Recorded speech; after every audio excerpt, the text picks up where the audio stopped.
Como surge o conhecimento? Qual é a raiz do conhecimento? A gente tem alguns mitos, né, com relação ao conhecimento. É, a gente pensa, acredita, que o conhecimento é adquirido por meio dos livros, daquilo que os professores falam, não é? E esse conhecimento parece que pode transformar as pessoas, muda as pessoas.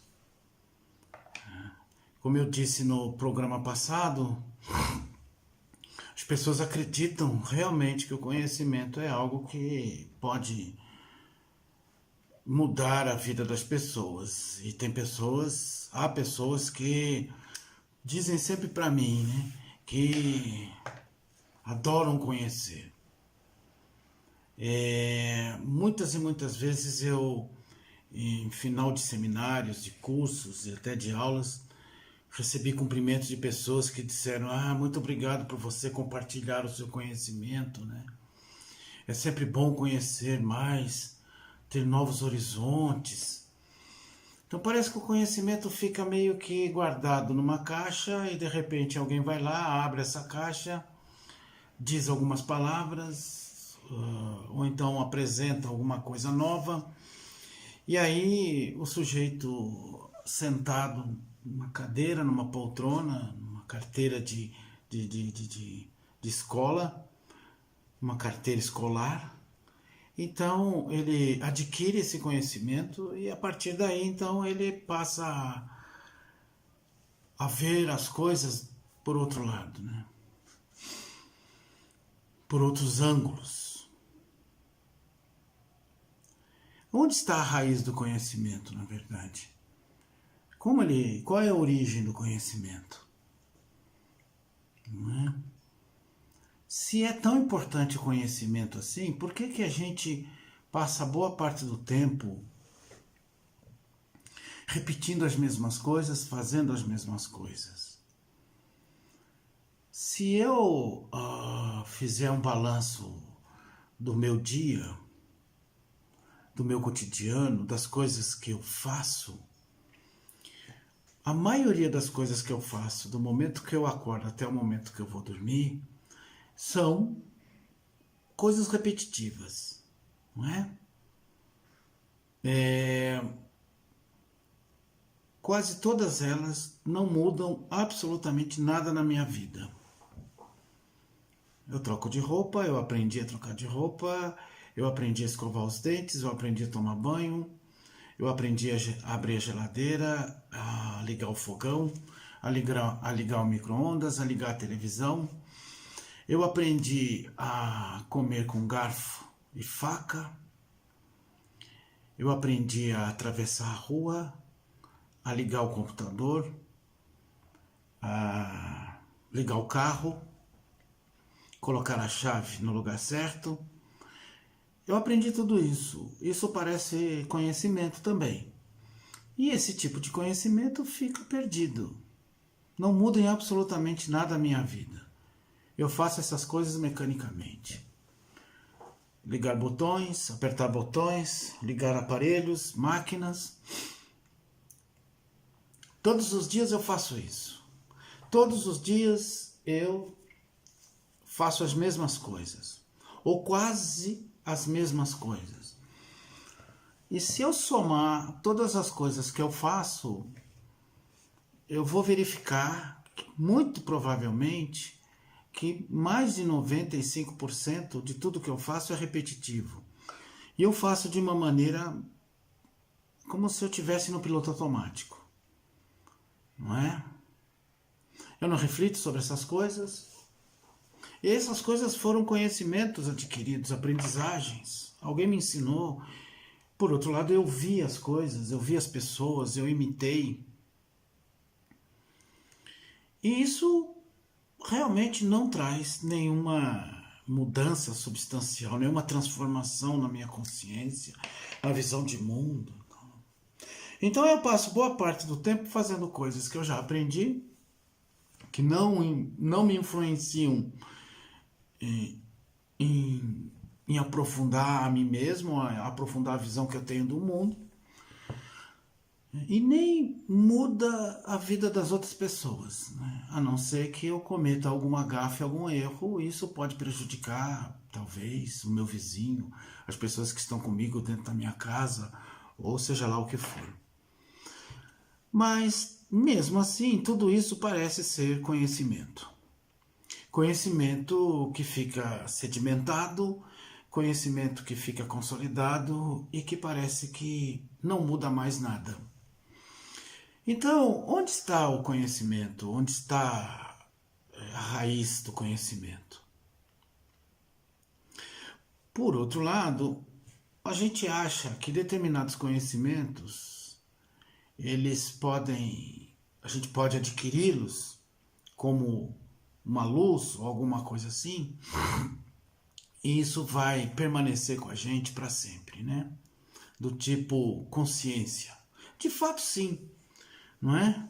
Quando eu aprendi a escovar os dentes, eu adquiri uma consciência de como escovar os dentes e todos os dias, então, eu escovo os dentes da mesma forma.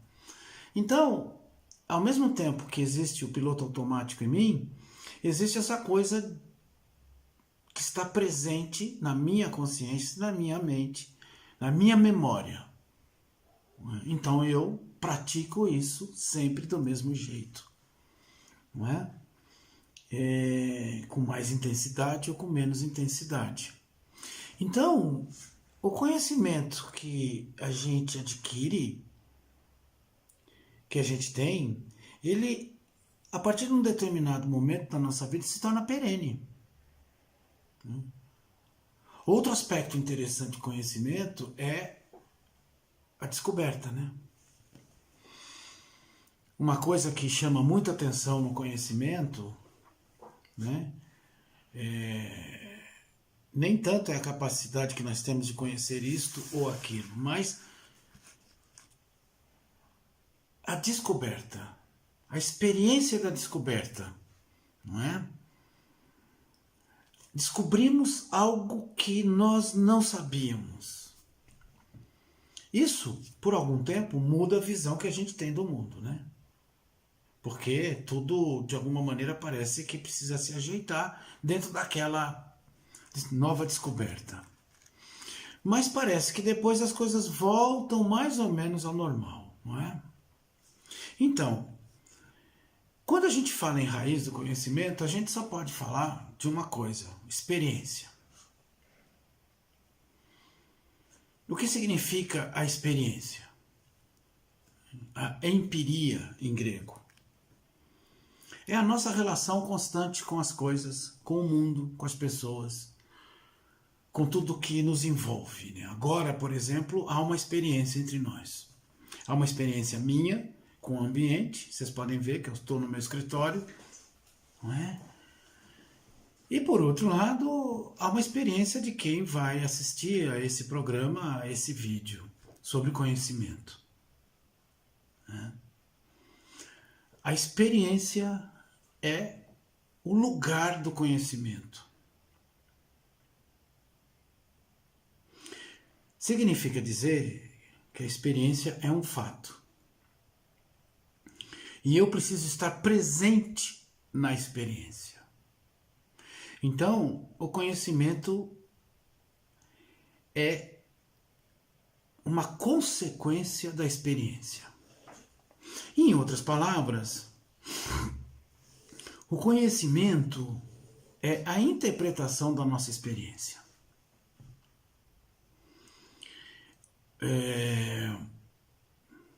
Assim, eu preciso estar presente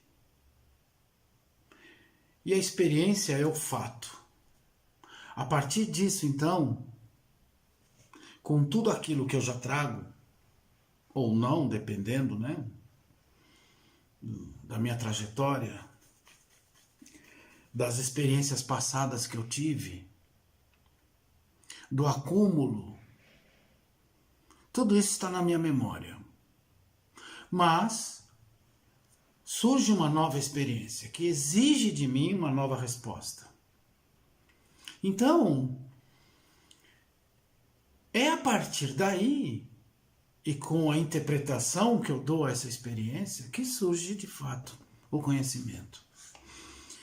Então, se a gente pode levar isso em consideração, o importante é considerar o seguinte: não existe um conhecimento único, não existe um conhecimento que seja absolutamente correto, porque as nossas experiências são diferentes. Eu me baseio, em parte, na experiência dos outros.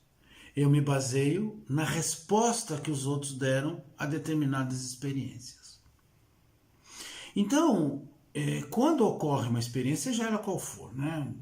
Uma experiência de amor, de prazer, de dor, de sofrimento, de morte, seja lá do que for. Essa experiência em si, ela é o momento em que eu estou presente nesse processo. A partir daí, então, eu preciso também me referenciar a tudo aquilo que já aconteceu. Muitas vezes, eu valorizo muito mais o que já aconteceu, a interpretação que os outros deram, e não sou capaz de viver ou de, pelo menos, me abrir para a experiência no momento em que ela ocorre. De qualquer maneira, o conhecimento é a resposta a essa nova experiência. Não é? Então, quando eu me coloco no processo do conhecimento, já é uma coisa do passado. Porque eu estou interpretando algo que já aconteceu. E, de certa maneira, eu me valho da experiência dos outros, que pode estar em livros, em documentos, em filmes, ou então pode estar simplesmente na memória de quem fala. Olha, quando aconteceu algo semelhante comigo lá no passado, nós fizemos isso, fizemos e aprendemos assim, aprendemos assado, etc. E tal. E é uma obrigação nossa, né, transmitir para os outros aquilo que nós aprendemos. Então, a raiz do conhecimento está na experiência, não está nos livros, propriamente. Os livros são uma referência de interpretações que podem ser mais próximas daquilo que nós necessitamos. E é por isso que o conhecimento, então, ele é também um jogo de poder, não só um jogo de linguagem, mas um jogo de poder, não é? Porque num determinado momento da história, num período histórico, eu sigo determinadas interpretações e de repente eu vou para outras interpretações. Evidentemente que quando eu faço a adesão a determinadas interpretações, a determinadas correntes, que podem explicar novas experiências, ou podem nos ajudar a explicar novas experiências, né? Quando eu faço adesão, dificilmente eu vou mudar, porque isso tem a ver também com as crenças, com as minhas crenças, com aquilo que eu acredito. E por que isso é importante? Porque de alguma maneira isso me dá a relação afetiva. Por que eu vou mais para um determinado tipo de interpretação, para um determinado tipo de conhecimento e não para outro? Porque existe todo um conjunto de afetos que me colocam mais próximos. Eu tenho mais afinidades com esse do que com aquele. Bom, nós vamos continuar, vai ser uma série sobre a questão do conhecimento, que eu acho muito importante, até porque eu dou uma disciplina sobre isso, né, teoria do conhecimento, e eu gostaria muito de exercitar a minha fala, né, sobre isso, ok?